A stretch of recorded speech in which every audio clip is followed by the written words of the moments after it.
ಕುಂಭರಾಶಿ ಅಲ್ಪಕಾಲದಲ್ಲಿ ಪಂಚಮ ಗುರುವು ಮರೆಯಾಗಿ ಷಷ್ಠಕ್ಕೆ ಬಂದಿದ್ದಾರೆ. ಸ್ವಲ್ಪ ಸ್ಲೋ ಆದಂತೆ ಕಾಣ್ತದೆ. ಸ್ವಲ್ಪ ಏನೋ ಒಂದು ಅಡೆತಡೆಗಳು ವಿಘ್ನಗಳು ಬಂದಂತೆ ಭಾಸವಾಗ್ತದೆ. ಚೆನ್ನಾಗಿ ಗುರುವಿನ ಪ್ರಾರ್ಥನೆ ಮಾಡಿ. ಗುರು ವಿಶೇಷವಾಗಿರ್ತಕ್ಕಂತಹ ಗ್ರಹನಾದ್ದರಿಂದ ಅವನ ಬದಲಾವಣೆ ಆದಾಗ ಎಂತೆಂಥವರು ಸ್ವಲ್ಪ ಅಲ್ಲಾಡ್ತಾರೆ.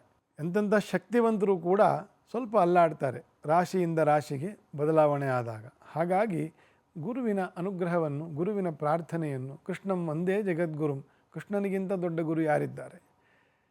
ಹಾಗಾಗಿ ಗುರುವನ್ನು ಪ್ರಾರ್ಥನೆಯನ್ನು, ಗುರುವಿನ ನಾಮಸ್ಮರಣೆಯನ್ನು ಯಾವಾಗಲೂ ಮಾಡ್ತಾ ಇರೋಣ, ಬಹಳ ಒಳ್ಳೆಯದು.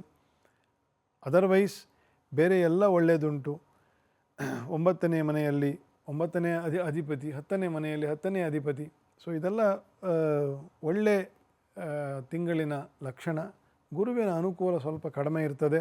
ಸ್ವಲ್ಪ ತಾಳ್ಮೆಯಿಂದ, ಗುರುವಿನ ಧ್ಯಾನದಿಂದ, ಗುರುವಿನ ಪ್ರಾರ್ಥನೆಯಿಂದ ಮುನ್ನಡೆಯಿರಿ, ಭಾಳ ಒಳ್ಳೆಯದಾಗ್ತದೆ. ಫೈನಾನ್ಸಸ್ಸು ಕೂಡ ಸ್ವಲ್ಪ ಸ್ಲೋ ಆಗ್ತದೆ, ಸ್ವಲ್ಪ ತಡೆ ಬರ್ತದೆ. You have to have patience ಈ ತಿಂಗಳು ಕುಂಭರಾಶಿಯವರು.